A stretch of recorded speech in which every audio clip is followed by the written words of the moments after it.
L'inspiration. L'amour du jeu. L'amour du jeu, le challenge. Genre, je regardais Magic jouer, je regardais Michael jouer, et je les voyais faire ces choses incroyables. Et je me disais, est-ce que je peux atteindre ce niveau? Je ne sais pas, mais on va voir. Le basketball, pour moi, était la chose la plus importante. Donc tout ce que je voyais, que ce soit des shows télévisés, des livres que je lisais, des gens à qui je parlais, je prenais toutes ces choses et je les tournais de sorte à faire de moi un meilleur joueur de basketball. Et donc, lorsque vous avez ce point de vue, ensuite, littéralement, le monde devient votre bibliothèque, pour vous aider à devenir meilleur dans votre métier.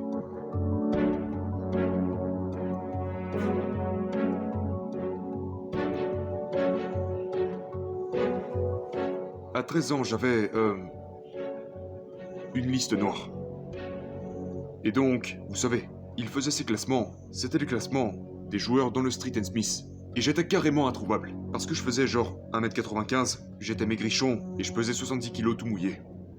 Donc j'étais genre 57ème sur la liste. Et donc, je regardais le 56ème, le 55ème, tout en haut jusqu'au premier. Qui étaient ces joueurs? Pour quelle équipe jouaient-ils? Donc quand on est allé en compétition à la AAU, je devais les traquer. Vous voyez? Et donc c'est devenu ma mission au lycée. C'était de cocher chaque autre personne, tous ces 56 autres noms, de les traquer et de les faire tomber. Parce que mon but n'était pas d'être meilleur que toi à 13 ans, c'était d'être meilleur que toi quand les pions étaient vraiment en jeu. Donc, quand on jouait à 13 ans, je t'évaluais, pour voir quelles sont tes forces et tes faiblesses, comment tu approches le jeu, est-ce que tu es stupide à ce sujet, est-ce que tu es maladroit à ce sujet, est-ce que tu es bon juste parce que tu es plus grand et plus fort que les autres, ok, ou c'était en vrai tes pensées et tes compétences que tu mettais en avant. Et quand je jouais sur mes faiblesses. Je ne jouais pas sur mes forces, je jouais sur mes faiblesses. Parce que quand vous jouez en summer basketball, il y a tellement de matchs. Il n'y a pas beaucoup de travail de compétences à effectuer, donc quand est-ce que vous vous améliorez? Quand vous jouez dans des situations de compétition, vous jouez seulement sur vos forces, pourquoi? Parce que vous voulez gagner. Ok, donc ce que je faisais, je travaillais sur les choses sur lesquelles j'étais faible pendant ces matchs. Ok, donc j'avais une stratégie. Ensuite, si on accélère à mes 17 ans, bah mon jeu était complètement équilibré. Et ce joueur de 13 ans, que je voyais à 13 ans, fait toujours les mêmes conneries à 17 ans. Maintenant, il a un problème.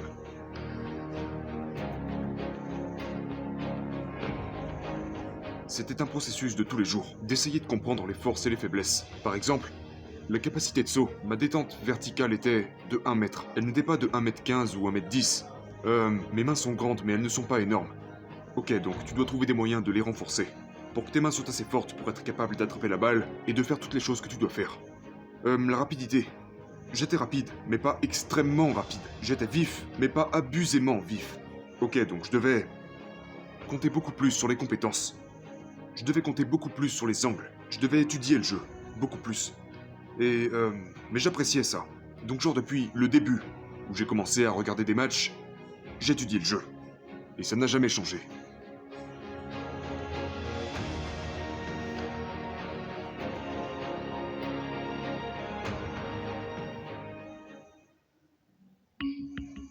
Et ensuite, en étudiant en dehors de ça, en regardant différentes industries, en regardant des chefs, des auteurs, des acteurs, et comment ils entrent dans le personnage, et ensuite comment ils se maintiennent dans cet état mental.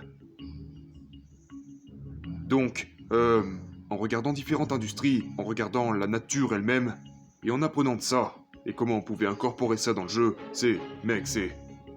c'était beaucoup d'études. J'ai adhéré à la méditation. J'ai adhéré à la connexion plus profonde qui existe au sein du jeu. Et donc quand vous regardez nos équipes, on n'est jamais secoué. Jamais. Parce qu'on est toujours dans le moment, toujours dans le présent, toujours extrêmement calme, toujours en train de regarder la réalité pour ce qu'elle est, tout en ne laissant pas nos émotions troubler notre exécution.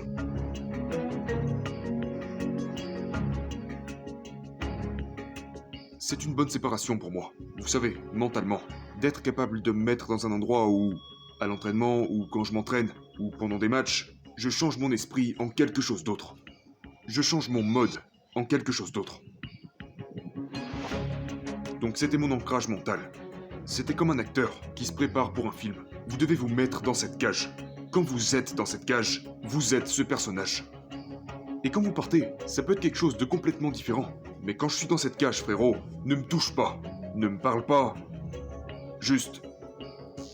laisse-moi tranquille.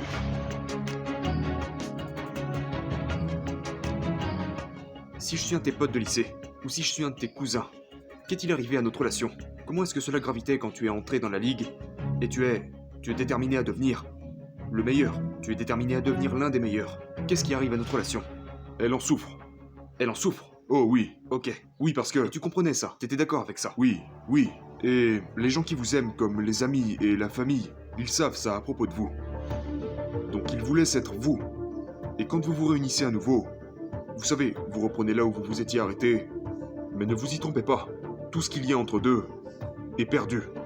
Donc c'est relation long terme, l'engagement de temps. Vous savez, prendre des... Genre, je vois beaucoup de joueurs prendre des vacances avec d'autres joueurs qui sont des amis proches. Juste prendre des vacances pour prendre des vacances. Ou juste traîner ensemble pour traîner ensemble.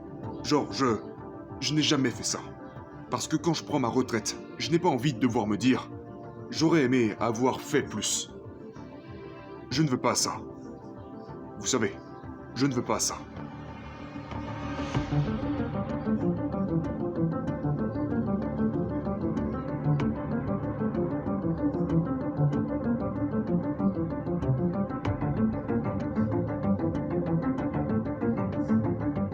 Peux-tu nous parler un peu de qu'est-ce que la Mamba Mentality représente?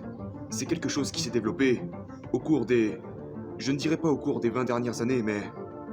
qui se développe depuis 35 ans, depuis que tu es tout gamin. Eh bien, je veux dire, dans l'ensemble, l'idée est vraiment très simple. Vous savez, la Mamba Mentality signifie simplement essayer d'être la meilleure version de soi-même. Voilà ce que représente cette mentalité. Ce qui veut dire que chaque jour, vous essayez de devenir meilleur. C'est une quête constante, une quête qui n'a pas de fin. Donc, si ton travail c'est d'essayer de devenir le meilleur basketteur que tu puisses devenir, ok? Pour faire ça, tu dois pratiquer, tu dois t'entraîner. Ok, tu veux t'entraîner autant que possible, aussi souvent que possible.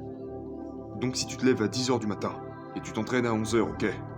Midi, disons midi, tu t'entraînes à midi, tu t'entraînes pendant 2 heures, de midi à 2, tu dois laisser ton corps récupérer, donc tu manges, récupères, peu importe, et t'y retournes. Tu retournes t'entraîner à 18h. Tu t'entraînes de 18h à 20h. Et maintenant, tu rentres à la maison, tu te douches, tu manges, tu vas au lit, tu te lèves et tu remets ça, ok? Ça fait 2 séances. Maintenant, imagine que tu te lèves à 3h et que tu t'entraînes à 4h, de 4 à 6, puis tu rentres à la maison, déjeunes, te relaxes, etc. Maintenant, t'es de retour encore une fois, de 9 à 11, ok? Tu te reposes, maintenant t'es de retour encore une fois, de 14 à 16, et maintenant t'es de retour encore une fois, de 19 à 21. Regardez combien d'entraînements de plus j'ai fait, en commençant simplement à 4h. Ok, donc maintenant vous faites ça, et pendant que les années passent, la séparation que vous avez avec vos compétiteurs et vos pairs grandit et devient plus grande et plus grande et plus grande et plus grande et plus grande. Et quand vous arrivez à 5-6 ans, ça n'a plus d'importance quel genre de travail ils font pendant l'été. Ils ne rattraperont jamais le retard, parce qu'ils sont 5 ans derrière.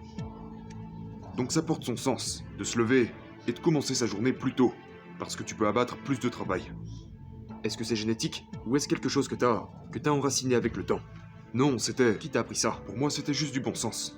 Je peux... Si je commence plus tôt, je peux m'entraîner plus d'heures. Et je sais que les autres gars ne le font pas, parce que je connais leurs horaires d'entraînement.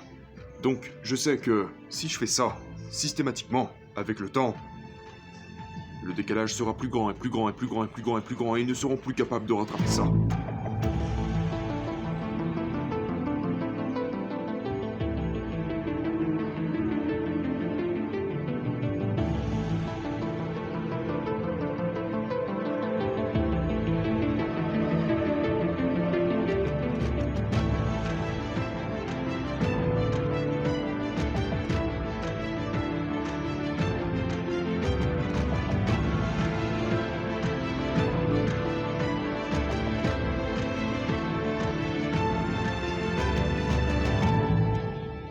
C'est juste la question de qu'est-ce qui est important pour vous?